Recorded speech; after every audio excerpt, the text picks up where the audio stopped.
নমস্কার, আপনারা দেখছেন বিগ নিউজ 24x7। আমাদের সঙ্গে আছেন শ্রীযুক্ত রবীন বিশ্বাস মহাশয়, বরানগর টাউন তৃণমূল কংগ্রেসের ইনচার্জ। আসুন ওনার সাথে কথা বলে নিই। ইদানিং যে প্রেক্ষাপট দিয়ে পশ্চিমবঙ্গ চলেছে এবং এখনও চলছে, সে ব্যাপারে ওনার কাছ থেকে কিছু গুরুত্বপূর্ণ কথা জেনে নেব আমরা। নমস্কার রবীন্দা, প্রথমেই জিজ্ঞেস করব যে নভেম্বরে এসআইআর স্টার্ট হলো এবং এই 2 মাসের মধ্যে এসআইআর শেষ করে হিয়ারিংয়ের জন্য লোককে ডাকা হচ্ছে, এবং যারা রীতিমতো ভারতবর্ষ এবং বাংলাকে বিভিন্ন গুরুত্বপূর্ণ জায়গায় রিপ্রেজেন্ট করেছে, তাদেরকেও কিন্তু হিয়ারিংয়ে কল করা হচ্ছে। কি বলবেন? দেখুন, আমরা এই এসআইআরের বিপক্ষে কোনো দিনই ছিলাম না। আমাদের দলের নেত্রী, আমাদের বরানগরের বিধায়ক বারবার একটা কথাই ওনারা বলে আসছেন যে আমরা এসআইআর বিরোধী নই, আমরা এসআইআরের বিপক্ষে নই, আমরা এসআইআরের পদ্ধতিটার বিরোধিতা করেছি। ঠিক আছে, দেখুন এই রিসেন্ট সুপ্রিম কোর্টে একটা জোর ধাক্কা খেলো। যে সরকার এই সমস্ত ডকুমেন্টস প্রোভাইড করছে, সেই সরকারই কিছুদিন বাদে ওই সমস্ত ডকুমেন্টসগুলোকে মূল্যহীন বলে চালিয়ে দেওয়ার চেষ্টা চালাচ্ছে। দেখুন কারণটা কি, এটা বুঝতে হবে। সব থেকে আগে কারণটা কি? কারণ হচ্ছে যে সরকারের যা কাজ, মানুষের ওয়েলফেয়ার, মানুষের কাজ করা, মানুষের জন্য কাজ করা, মানুষের পাশে দাঁড়ানো, তার চাকরি, তার স্বাস্থ্য, তার সুরক্ষা, দেশের সুরক্ষা, এই সমস্ত জিনিস সরকারের কাজ, কেন্দ্রীয় সরকারের কাজই তো এইগুলো। তো এর মধ্যে একটাও কাজ কেন্দ্রীয় সরকার করছে না, ভয়ানকভাবে ফেলিয়ার। না হলে চিন্তা করতে পারছেন, আজকে পাকিস্তান এত বড় একটা ঘটনা ঘটালো, তারপরেও ট্রাম্পের চাপে, আজকে তো পরিষ্কার ট্রাম্পের চাপে আমাদের দেশের প্রধানমন্ত্রীকে সিজফায়ার করতে হচ্ছে। ট্রাম্প আগে অ্যানাউন্স করছে, সব থেকে আগে ট্রাম্প অ্যানাউন্স করছে যে সিজফায়ার হয়ে গেল। মানে আপনি কূটনীতিতে ফেল, আপনি শিক্ষার দিক থেকে ফেল, আপনি স্বাস্থ্যর দিক থেকে ফেলিয়ার ভয়ানকভাবে। আজকে চিন্তা করুন দিল্লিতে কি অবস্থা। ওইখানে প্রধানমন্ত্রীর ক্ষমতা আছে, উনি ক্ষমতাবান, ওনার ঘরে এয়ার পিউরিফায়ার বসানো। সাধারণ মানুষের কথা চিন্তা করুন তো, এবার সাধারণ মানুষের কথা চিন্তা করুন, শিশুদের কথা চিন্তা করুন। তো এই সমস্ত দিক থেকে যাতে চোখ ফিরিয়ে দেওয়া যায়, মানুষের ধ্যান এই সমস্ত দিকে না যায়, এই জন্য এরা, আর সব থেকে বেশি ধ্যান কারা দেয়? শিক্ষিত মানুষ দেয়। শিক্ষিত কারা? সব থেকে বেশি শিক্ষিত পশ্চিমবাংলার মানুষ। পশ্চিমবাংলার মানুষ বরাবরই শিক্ষিত। আমরা তো কোনো দিন ওই ব্যবসাদারদের আমরা নিজের মাথায় বসাইনি। আমরা যারা শিক্ষিত, প্রফেসর, টিচার, ভালো আবৃত্তি করতে জানে, ভালো গান গাইতে পারে, রবীন্দ্রনাথকে ভালো জানে, রবীন্দ্রনাথকে ভালো বোঝে, শরৎচন্দ্র জানে, নজরুল জানে, বঙ্কিমচন্দ্র চট্টোপাধ্যায়কে জানে, তাদেরকে আমরা সম্মান দিয়ে এসেছি। মানে আমরা শিক্ষা দীক্ষার দিক থেকে তো পশ্চিমবাংলা সর্বদাই এগিয়ে ছিল, এখনো আছে। তো এই শিক্ষিত সমাজের দৃষ্টি তো সব থেকে আগে এইসব দিকেই যাবে। তো সেই রাজ্যের মানুষকে বিব্রত করে রাখার একটা চক্রান্ত।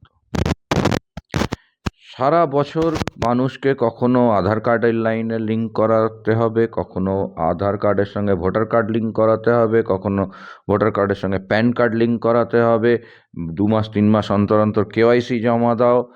তো এইভাবে মানুষকে এমন একটা চক্রের মধ্যে ঢুকিয়ে দিতে চাইছে এই কেন্দ্রীয় সরকার, যাতে এই কেন্দ্রীয় সরকারের ফেলিয়ারের দিকে মানুষের চোখ না যায়।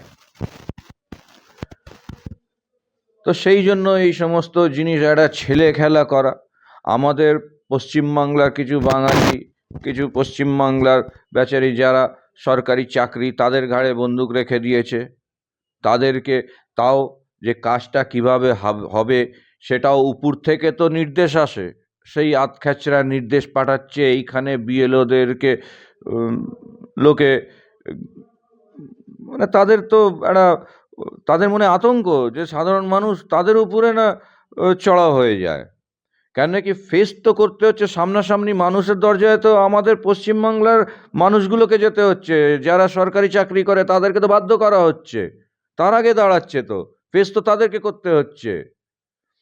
তো ধন্যবাদ দিচ্ছি আমি আমাদের দলনেত্রী, আমাদের মুখ্যমন্ত্রী, আমাদের অভিষেক ব্যানার্জি, আমাদের এমপি সাহেব সৌগতদাকে, আমাদের এমএলএ সায়ন্তিকাদিকে, যে উনি বিএলওদেরকে যেভাবে আগলেছেন, সরকারি মানে সেন্ট্রাল গভর্নমেন্টের কাজ করতে গিয়ে তাদেরকে মানে কিভাবে হেনস্থা হতে হতো, যদি আমি তো নিজের চোখে দেখেছি, আমার এমএলএ যদি ওদের পাশে না দাঁড়াতো কি যে বিপদ হতো বলে বোঝানো মুশকিল।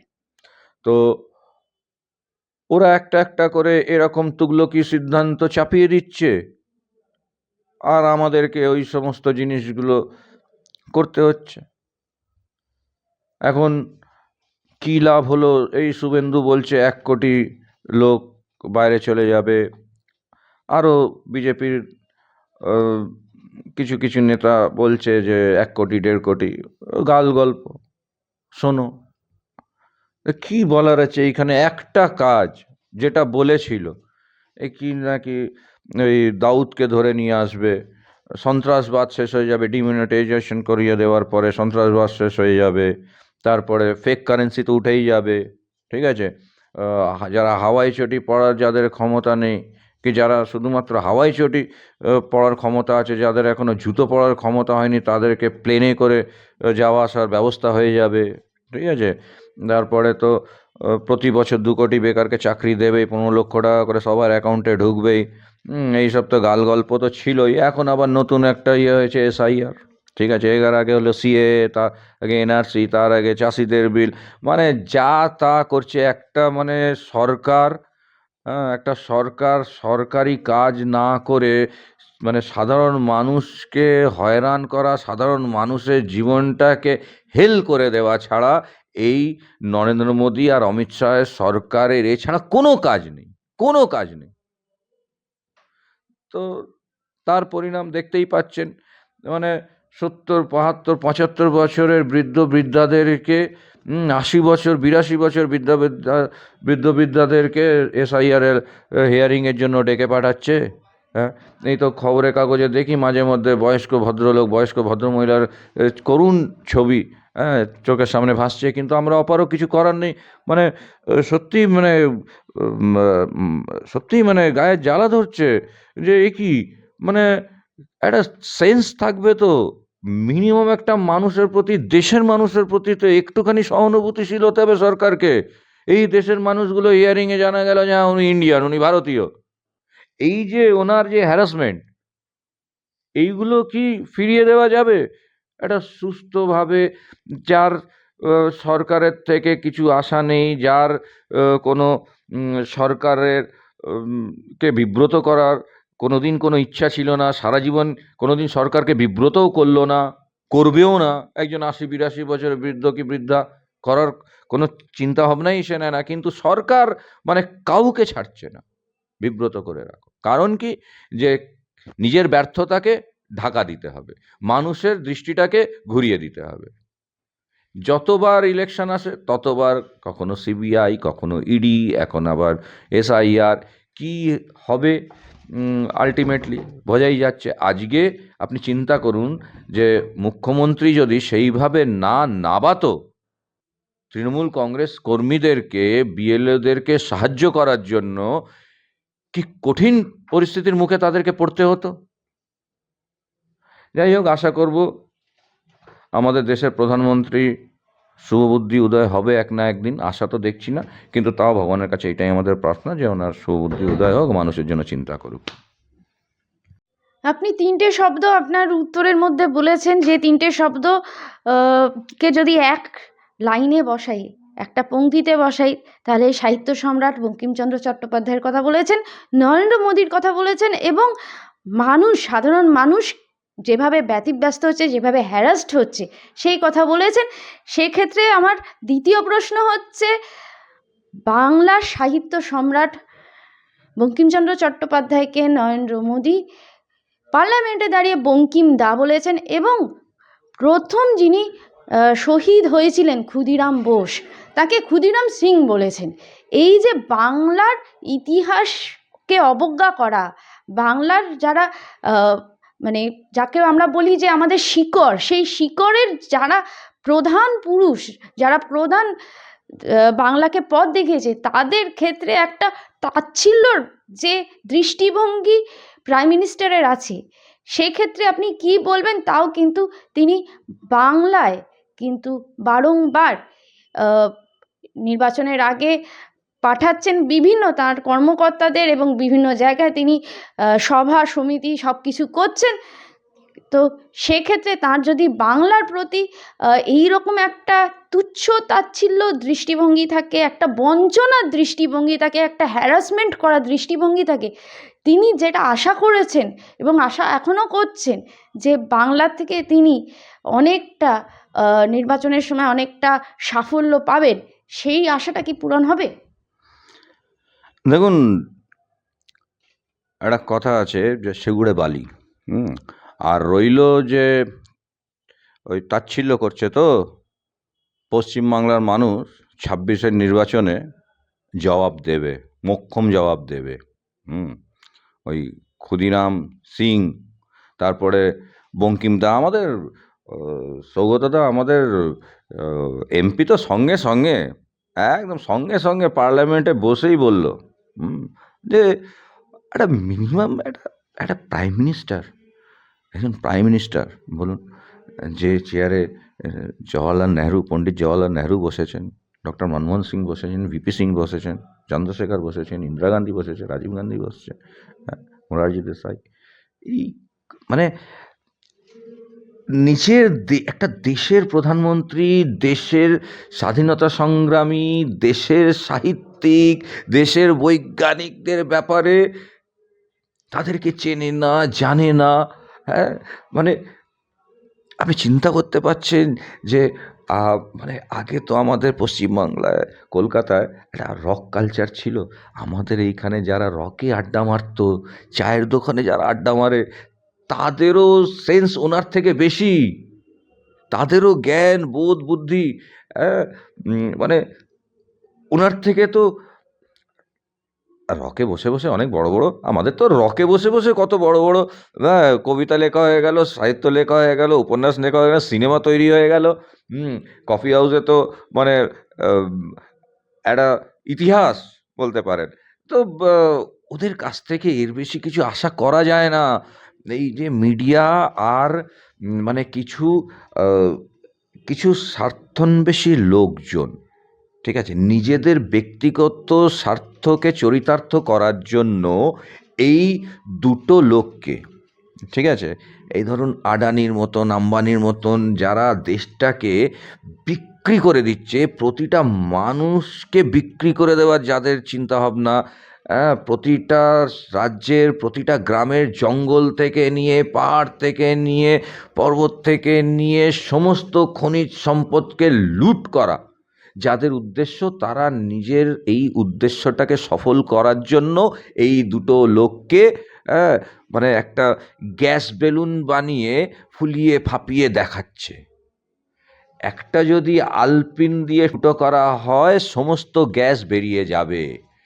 পেটে কথা আছে না আমাদের বাংলায়, যে পেটে ঘুষি মারলেও দুটো কথা বেরোবে না, ভালো কথা বেরোবে না। তো বাস্তবে কিন্তু দেখুন, আমারও তো মোটামুটি 50 হতে চললো, তো অনেক রকম নেতা, অনেক নেত্রীদের দেখলাম, কিন্তু এনার মতন একজন, বলা উচিত না বলুন, হ্যাঁ, আমার ঠাকুমা দিদা যদি হতো তাহলে বলতো গণ্ডমূর্খ, আমি বলবো না, দেশের প্রধানমন্ত্রীর একটা সম্মান আছে, কিন্তু আমার দিদা ঠাকুমারা হলে তো শুনলেও, যখন বলতো যে ক্ষুদিরাম সিং আর ওই বঙ্কিম দা, তো বলছে এটা গণ্ডমূর্খ, এটা আপদটাকে বিদে কর। আমার ঠাকুমা ঠাকুরদাদা, যদি দিদা দাদু যদি এসব শুনতো, ঠিক আছে, আরে এরা আমাদের পশ্চিমবাংলার আমাদের বাঙালিদের একটা রাশভারী ব্যাপার, ঠিক আছে? তো আহ, ওদের সামনে যদি এই ধরনের কথা বলতো, ওরা তো মানে কি বলবো, কপাল ভালো যে আমাদের, হ্যাঁ, 100 কোটির উপরে যেখানে মানুষ বসবাস করে, 100 কোটির উপরে মানুষ, হ্যাঁ, 140-42 কোটি হয়তো হয়ে গেছে এতদিনে। হ্যাঁ, এর মধ্যে কত সাহিত্যিক, কত বৈজ্ঞানিক, হ্যাঁ, কত রিসার্চ স্কলাররা আছে, তাদের দ্বারা নির্বাচিত একটা সরকার যার মাথার উপরে বসে আছে, যে কিনা বলছে বঙ্কিম দা, ক্ষুদিরাম সিং, চিন্তা করা যায়। এই ওই নাড্ডা নাড্ডা এখানে এসে কি বললো যে রবীন্দ্রনাথের জন্ম, হ্যাঁ, নাকি শান্তিনিকেতনে হয়েছিল। তো শান্তিনিকেতনে রবীন্দ্রনাথ পড়ানো মানে একটা ফ্যাক্টরি ছিল।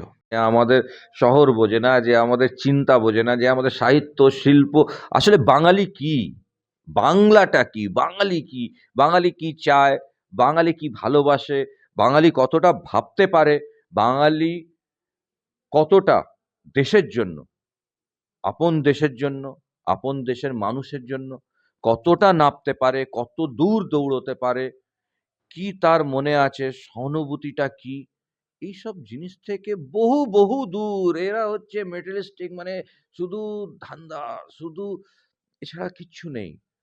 তো এখন চলছে কপালের জোরে।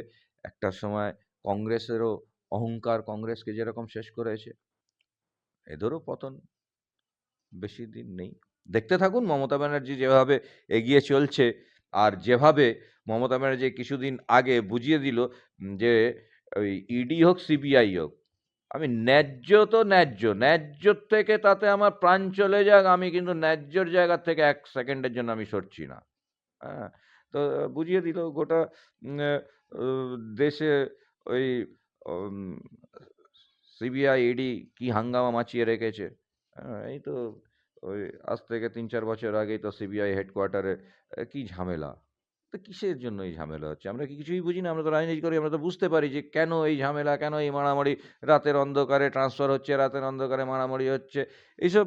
তো ওদেরও সৎসাহস নেই, ওরাও জানে যে আমি আজকে এদের নির্দেশে একটা অন্যায্য কাজ করতে এসেছি, বেশি কিছু করতে যাব, কোথায় আমার নামে কেস হবে, সব কিছুই বেরিয়ে আসবে। আরে এইখানে এইসব করতে কাদেরকে পাঠানো হয়? যারাদের কেন্দ্র সরকার এদের ওই সমস্ত অফিসারদেরই বাধ্য করে, যাদেরকে ব্ল্যাকমেল করতে পারে। আমি আর এর বেশি কিছু বলতে চাই না। তো ওরাও জানে যে বেশি, ভাই আমি এইখানে বাঁচার জন্য এসছি, এবার আমি বেশি কিছু করতে যাব, আমি আবার জড়িয়ে যাব, আর আমার তো দাগের কোনো শেষ নেই। তো যাই হোক, বেশি দিন এইসব চলবে না, পশ্চিমবাংলার মানুষকে এত চিন্তিত হতে হবে না। তবে হ্যাঁ, যেভাবে ওরা আমাদের খাদ্যাভ্যাস নিয়ে, আমাদের চিন্তা নিয়ে যারা বারবার যে আক্রমণটা করছে, আমরা তো পশ্চিমবাংলায় আছি, আমরা বুঝতে পারি না। কিন্তু আমাদের যে ভাই বোনেরা কাজের সূত্রে ভারতবর্ষের বিভিন্ন প্রান্তে আছে, তাদেরকে শুধু বাংলা ভাষায় কথা বলার জন্য যেভাবে তাচ্ছিল্য করা হচ্ছে, যেভাবে অপমানিত করা হচ্ছে, এইটা কিন্তু একটা অন্য মাত্রা না পেয়ে যায়। হুম, এইটা নিয়ে কিন্তু আমরা খুবই চিন্তিত। কেননা কি, জিনিসটা কিন্তু যেটা করছে বিজেপি বিভিন্ন রাজ্যে, বাঙালিদের উপরে শুধু বাংলা ভাষা বলার জন্য আমাদের খাবার দাবারকে নিয়ে যেভাবে ওরা তাচ্ছিল্য করছে, এইটা কিন্তু আগামী দিনে বিজেপির জন্য কিন্তু গলার কাঁটা হয়ে উঠবেই, এটুকুন আমি বলতে পারি।